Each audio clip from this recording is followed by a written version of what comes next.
The monitor screamed. Not beeped, screamed, sharp and violent, slicing through the operating theater as red numbers jumped wildly on the screen. A nurse shouted a name, another voice answered, metal instruments clashed, and for a split second, everyone froze.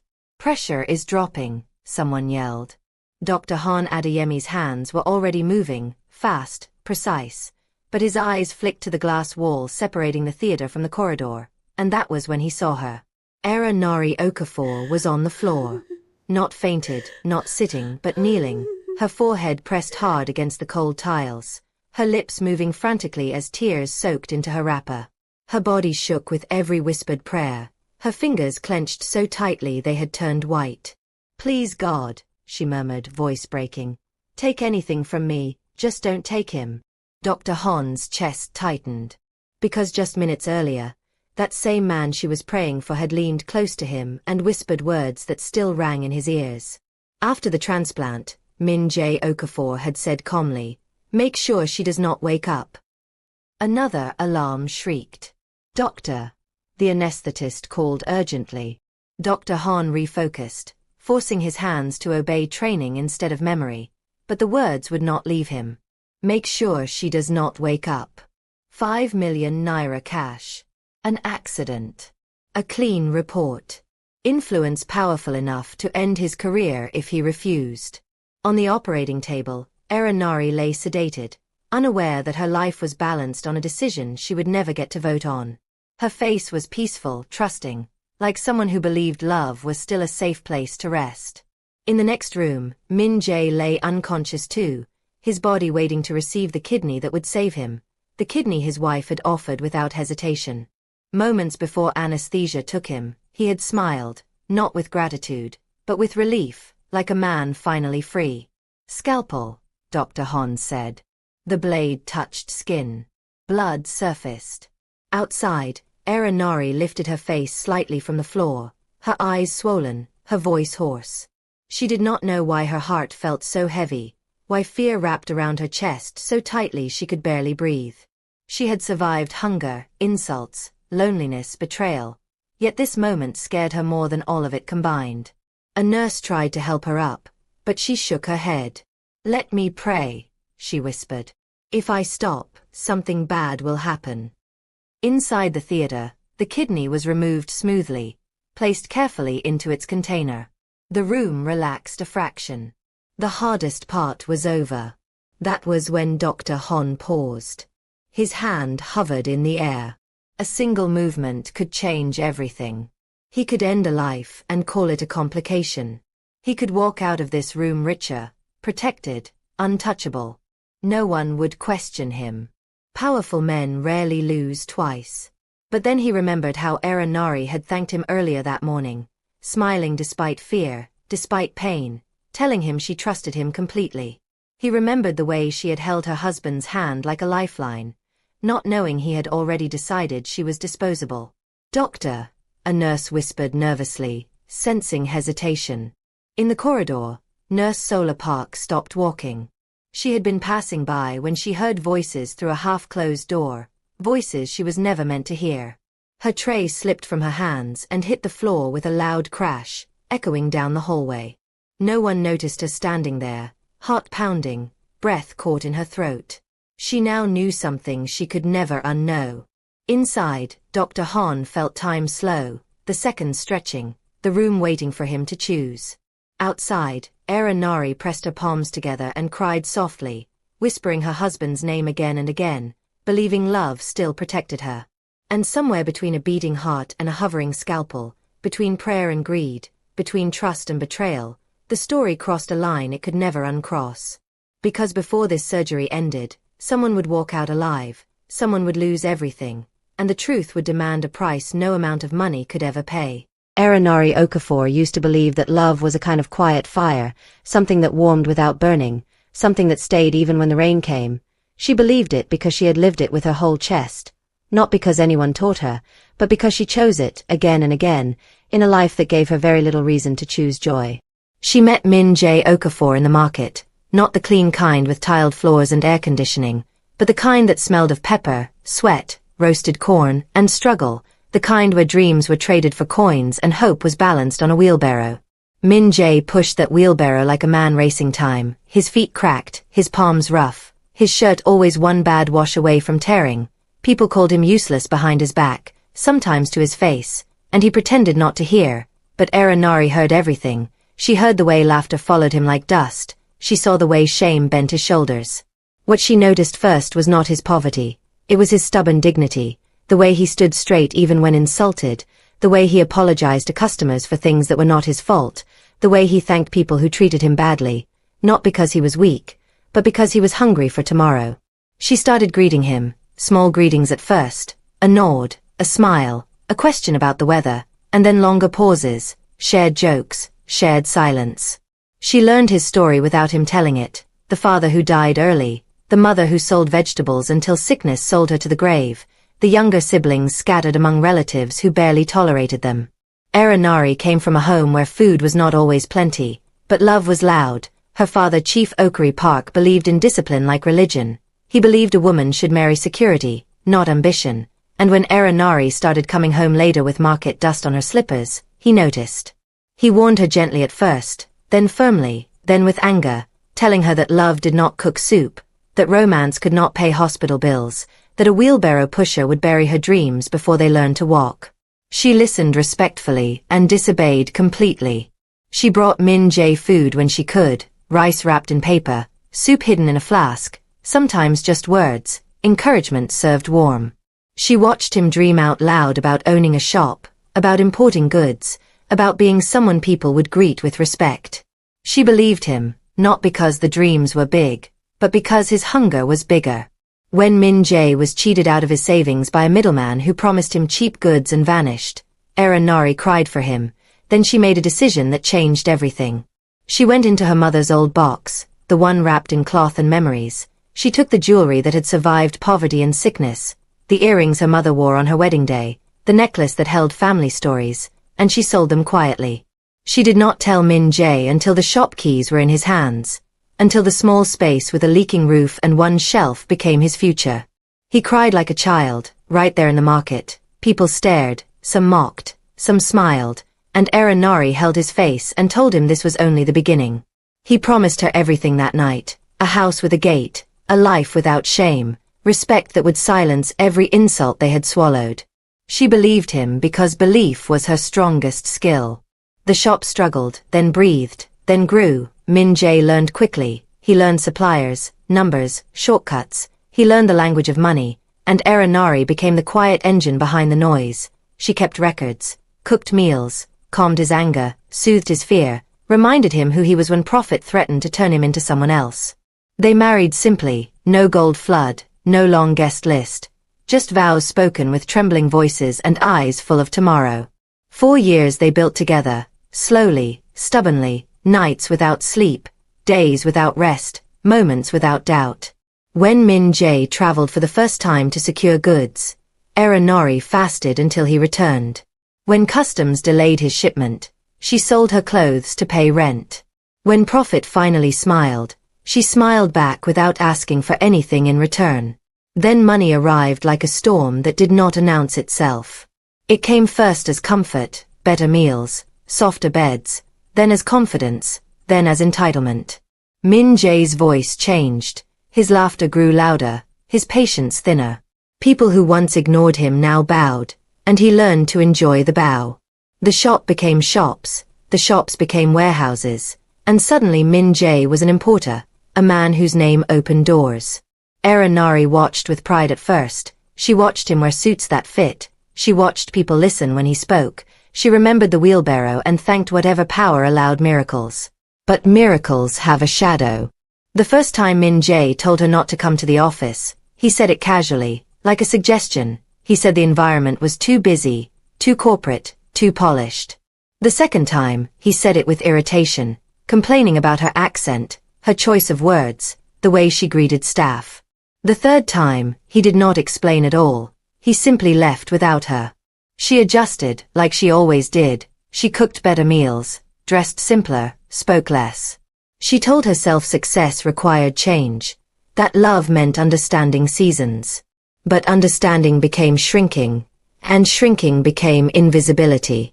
Yura Kamani entered their lives the way temptation always does, smiling, confident, scented with expensive perfume and possibility.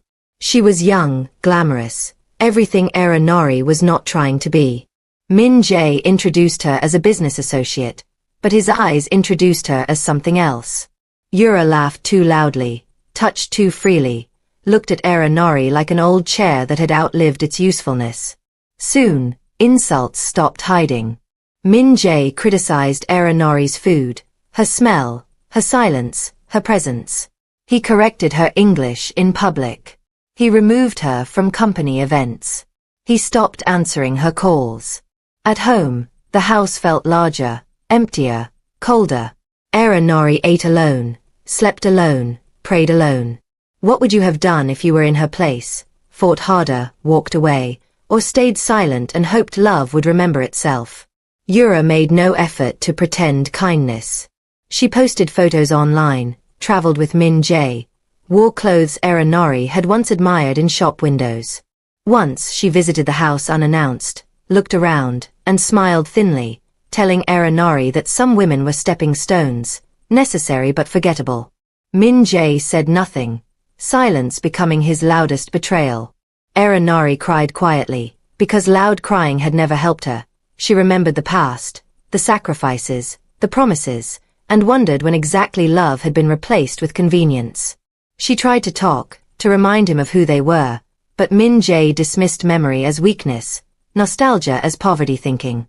He told her she was dragging him down, that she did not fit the life he now deserved. Then the body spoke. Min Jae collapsed at a party filled with lights and music, champagne and laughter. One moment he was smiling for cameras, the next he was on the floor, choking on his own breath. The hospital smell replaced perfume. The applause replaced with beeping machines. Diagnosis came like a sentence. Double kidney failure. Sudden, severe, unforgiving. Friends visited once, twice, then disappeared. Business partners stopped calling. Yura came once, dressed carefully, stood far from the bed, complained about the smell of sickness, and left with excuses that sounded like freedom. Later that night, she blocked his number and posted a photo from a beach with a caption about choosing peace. Min Jae lay alone with his thoughts for the first time in years. Fear stripped him naked, pride fell away, and what remained was a man begging his body for mercy. Doctors spoke in careful tones. Time was short, options were few, a donor was needed. Lists were checked, matches tested. None worked. When Era Nori heard, she came. She did not announce herself. She simply appeared, carrying bags, prayers, patience. Nurses watched in quiet awe as she bathed him, cleaned him, fed him, whispered encouragement into a man who had nearly erased her. Min Jae cried and apologized and promised change, and Era Nori listened with a heart that wanted to believe again. For 21 days she fasted and prayed, sleeping on chairs, ignoring hunger, ignoring pain, asking only for one miracle more. When doctors tested her and announced she was a match, her knees buckled with relief. She smiled like a woman who had won a war without weapons. Min Jae held her hand and called her an angel. He swore he would honor her, cherish her, restore everything he had broken. She believed him because believing him was easier than believing the alternative. If love had hurt you before, would you still offer your body to save it? The surgery was scheduled, preparations made, consent forms signed. Era Nari recorded a voice note late at night, her voice soft, hopeful, saying that if she did not wake up, she wanted Min Jae to know she loved him without conditions. She slept peacefully for the first time in months. But inside Min Jae, something else had woken. Fear of death had passed, replaced by fear of inconvenience, fear of returning to a life tied to reminders of poverty. He imagined recovery, wealth, Yura returning, a future unburdened by gratitude. He decided that survival should come without strings. He whispered his plan to Dr. Han Adeyemi, offering money, threats, promises, asking for a mistake that would not be traced. Dr. Han listened, stunned, torn between oath and danger, while in the next room Era Nori lay trusting, her body ready to give life. And here is where the story turns. because the woman who thought she was walking into sacrifice was actually stepping into the shadow of betrayal, and the man who thought he had escaped consequence had only just invited it. What do you think should happen next? Should truth rise in time, or should karma wait patiently and strike later? The metal tray clattered to the floor. Nurse Solar Park froze mid-step, her heart slamming so loudly she was sure the walls could hear it. The syringe rolled, stopped inches from her shoe, and in that instant she knew she had heard too much to pretend ignorance. Dr. Han Adeyemi's voice was still echoing in her head, low, shaken, heavy with something that sounded like fear, and Min Jae's whisper, calm, deliberate, cruel, replayed again and again like a curse that refused to be undone.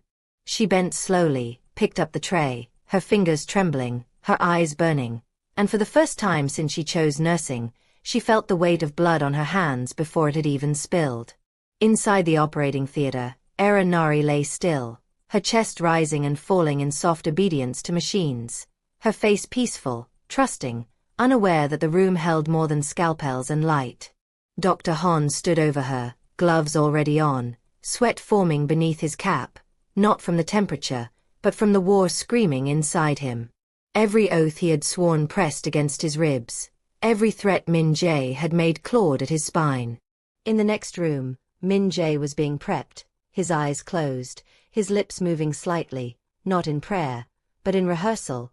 He was already practicing the face of grief he would wear if anyone asked questions, already counting the money he promised, already imagining a life clean of the woman who had carried him through dirt and hunger. The anesthetist spoke, counting softly, and Min Jae slipped under with a faint smile, believing the hardest part was over. The incision was made. Blood bloomed. Era Nari's body responded with quiet courage, her system steady, her sacrifice unfolding exactly as planned.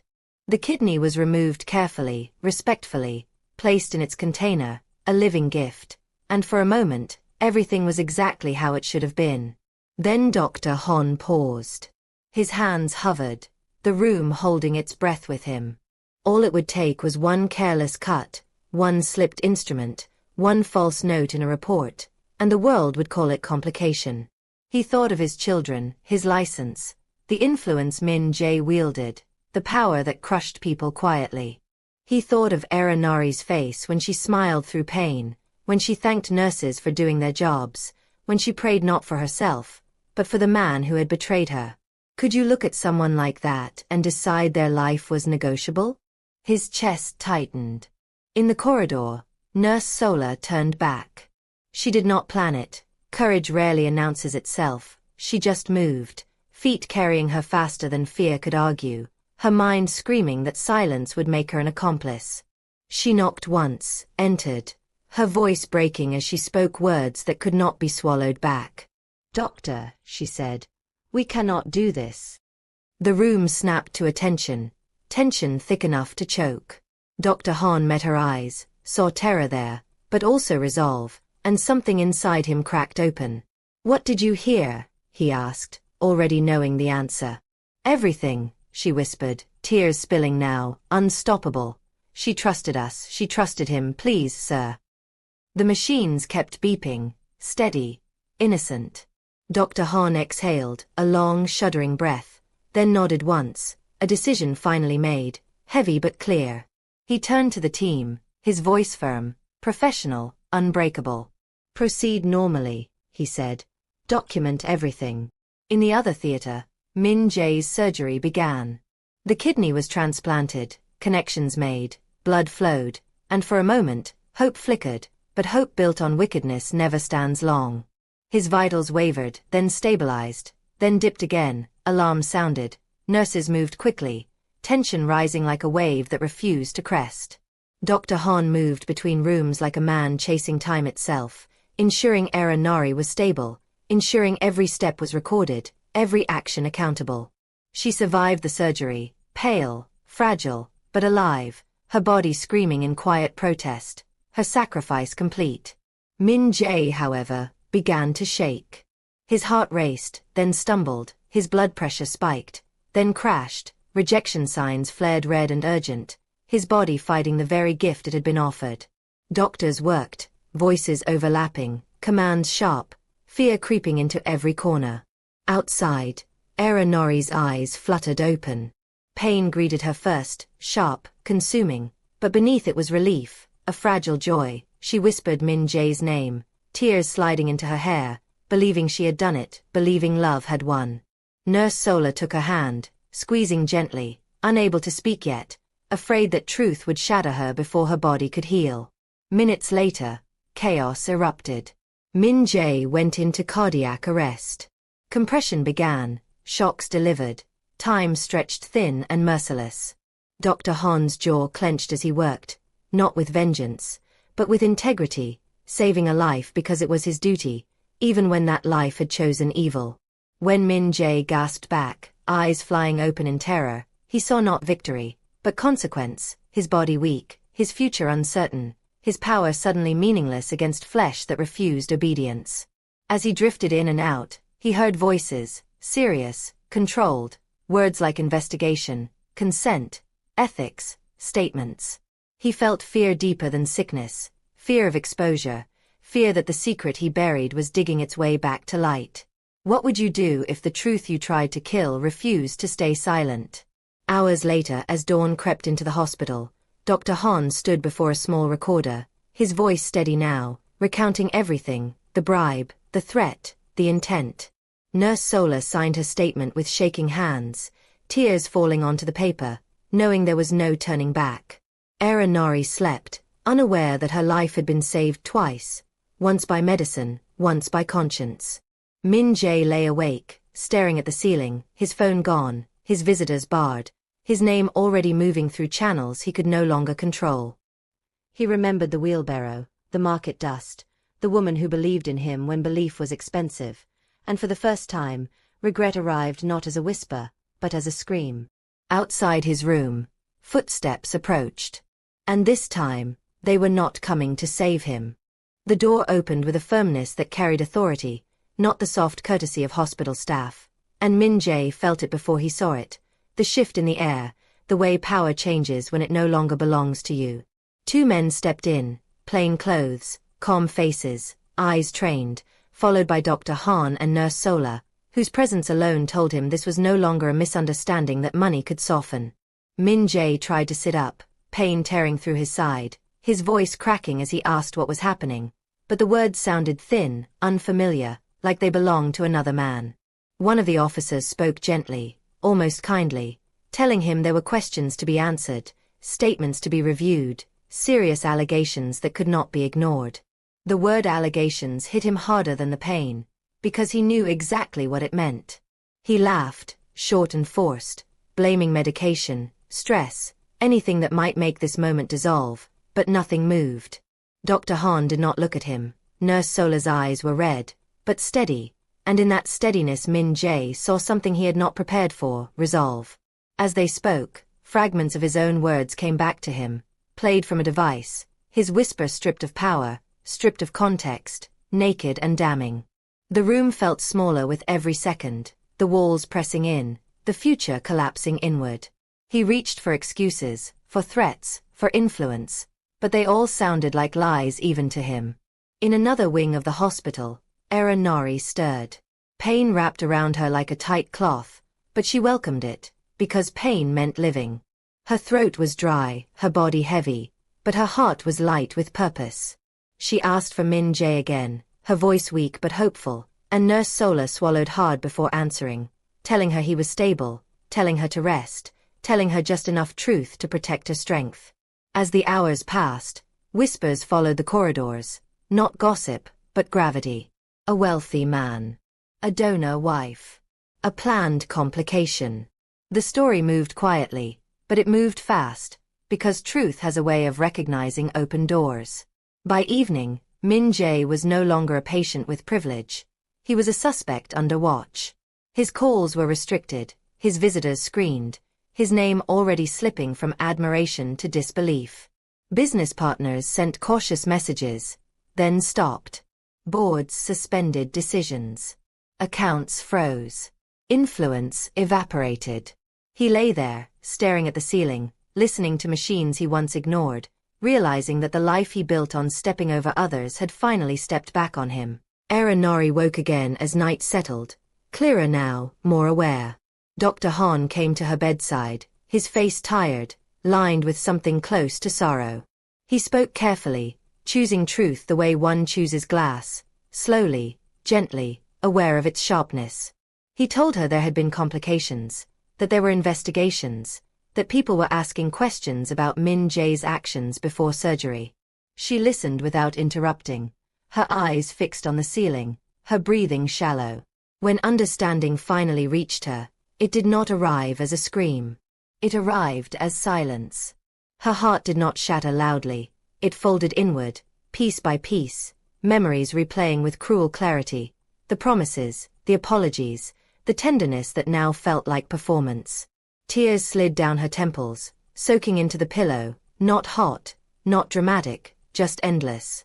She turned her face away and whispered that she wanted to sleep. In the days that followed, truth finished what surgery began. Charges were filed. Evidence stacked.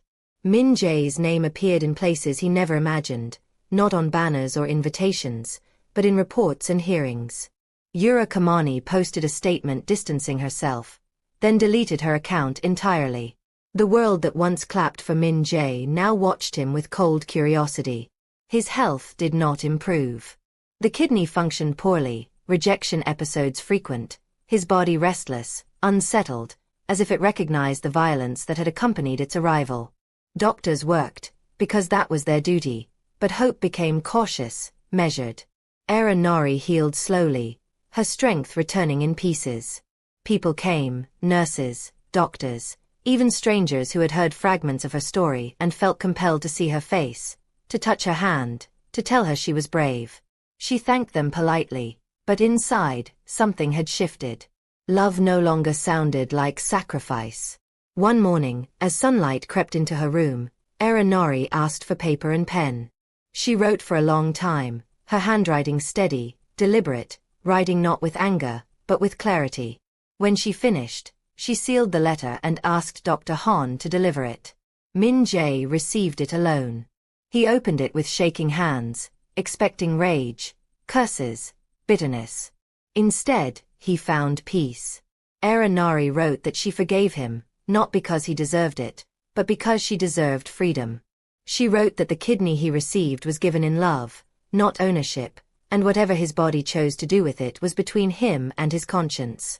She told him she was choosing life, not survival, and that this was goodbye. Min Jae pressed the letter to his chest and cried for the first time without performance, without witnesses, without pride. It did not save him. Weeks later, as court proceedings moved forward and his health declined further, Nori was discharged.